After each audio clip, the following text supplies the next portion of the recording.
Welcome everyone, Dr. Mandel here.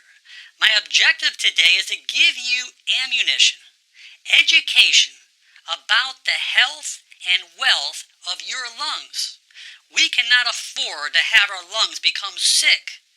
That's going to affect the entire health of our body. Your lungs is what allows oxygen to supply every cell, tissue, gland, and organ within your body. So when we breathe in or inhale, we use muscles of our rib cage, especially the major muscle, the diaphragm. Your diaphragm tightens and flattens, allowing you to suck air into your lungs. To breathe out or exhale, the diaphragm and rib cage muscles relax, and this naturally lets the air out of the lungs. So to get oxygen into our lungs, we breathe it from our mouth or our nose. Trap particles of foreign matter like dirt, dust, or other pollutants as it passes through the throat into our windpipe or our trachea. Now the trachea divides into the left and right bronchi like a branch. Each bronchus divides again and again, becoming narrower and narrower. The smallest airways end in the alveoli. These are the small, thin air sacs that are arranged in clusters like bunches of balloons. So when we breathe in by enlarging the chest cage, these balloons expand as air rushes in to fill the vacuum. And when we breathe out, the balloons relax as air moves out of the lungs. There are tiny blood vessels that surround each of these 300 million alveoli in the lungs. Oxygen moves across the walls of these air sacs. It's picked up by the blood and carried to the rest of the body. And the carbon dioxide or waste gases passes into the air sacs from the blood and is breathed out. Now, very few of us spend very little time strengthening our lungs. Why? Because most of us think there's no need to. There's never been a need. But today, things have changed. People are more on guard. And we are becoming much more aware of how important our lungs really are. So think about this for a second. You hurt your muscle, maybe your lower back. And the last thing you want to do is to move your lower back because it's painful. So what do? You lay in bed and you rest. And you're noticing that lower back problem may not be getting better. And that is because those muscles are getting weaker. Because what we don't use, we lose. So let's look at our lungs. We only use about 70 to 80% of our lung capacity every day when we breathe. So that means that 70 to 80% of our alveoli are being used every day, just normal breathing. But what about the 20 to 30% that's not? Because we're not breathing in 100% oxygen. We're not totally expanding our rib cage and opening up our lungs and filling it with that oxygen. We're not practicing what we should be. And that is the big problem. That if a pathogen, bacteria or a virus, gets into our lungs, and we're only utilizing 70 to 80% of our lungs, that lack of 30% is what can keep us sick. And that's why it's so important to do these exercises so you can stay healthy. So I'm sure that you remember that when you had a cold or any type of chest congestion, you noticed that it was hard to breathe. And every time you take a deep breath, it would hurt. It hurt when we coughed. And we would continue to take several small breaths because we couldn't get that large breath to work. So I have the answer. We have to strengthen our diaphragm by strengthening that muscle to open up, to bring more air and oxygen into our lungs, to allow all the alveoli to get the amount of oxygen so the exchange of that oxygen can get to every cell, tissue, and organ within our body. By expanding our lungs, we are going to train those lungs to work at its optimal potential, particularly when those foreign invaders, those viruses, try to attack it. So let me share a few important exercises that you should start doing immediately. Take your fingers, put it under your rib cage, push in. Squeeze your abdominal muscles together. You can feel those muscles contract. You can relax them now. Right where your fingers are underneath is the diaphragm. When we take a deep breath, which we're going to do through our nose, the diaphragm is going to pull downwards, sucking in like a vacuum that oxygen to open up the lungs. But I want you to inspire and breathe in as much oxygen as you can as that diaphragm gets lower and lower and lower, and hold it for a second.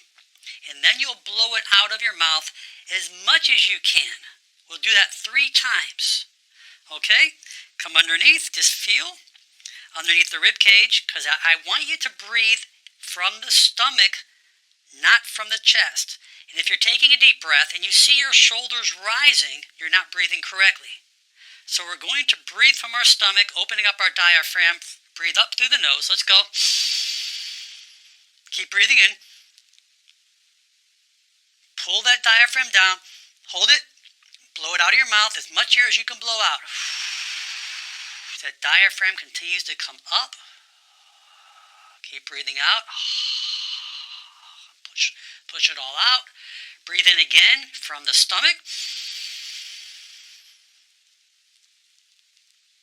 Hold it. Breathe it out of the mouth. Push it all out. Keep pushing out. Breathe in again in the nose, just from the abdominal area. Hold it. Breathe out of the mouth. Push all that air out as you can, much as you can. Beautiful. Now I want you to give yourself a bear hug as you cross your arms over your chest, however you want to do it. Squeeze against your rib cage, and you're going to breathe in again as you push resistance on your rib cage, because there are muscles in your rib cage that help expand the ribs to open up the lungs. We're going to put a little bit of resistance on it, and you're going to give me 2 or 3 deep breaths, same way, as you push down against the rib cage. Come on. A little harder. Keep breathing in through the nose. Make sure you're opening up from the abdomen, not the chest. Blow it out of the mouth. Good. In through the nose, push against the rib cage. As you feel those muscles resist against your arms, blow in through the nose. Blow it out of the mouth. Beautiful.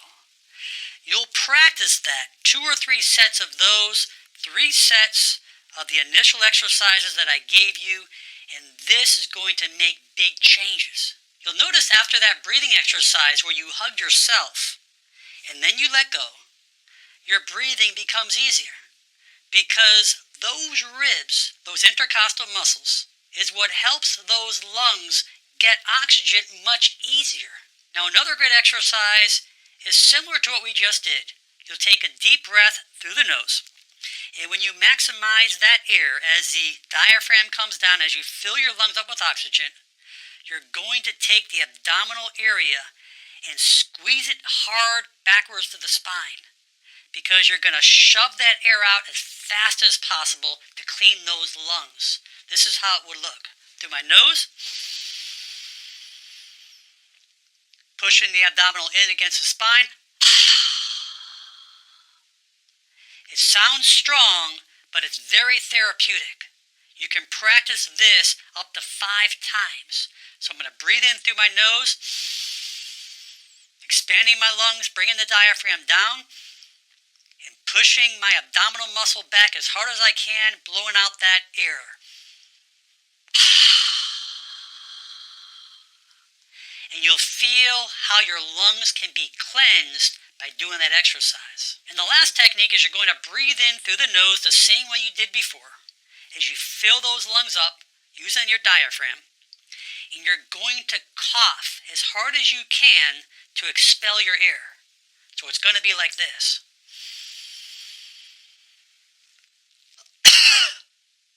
Then you'll do it again.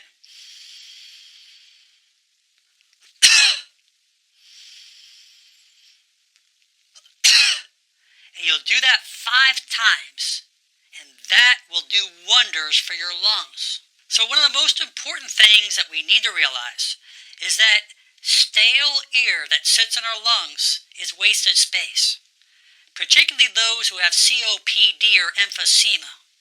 And by practicing these exercises and getting rid of that excessive stale air, that's going to allow more oxygen to get into those lungs, to those cells of your body to keep you strong and healthy. If there's one thing I would like you to remember when it comes to lung problems, the worst thing that we can do is nothing.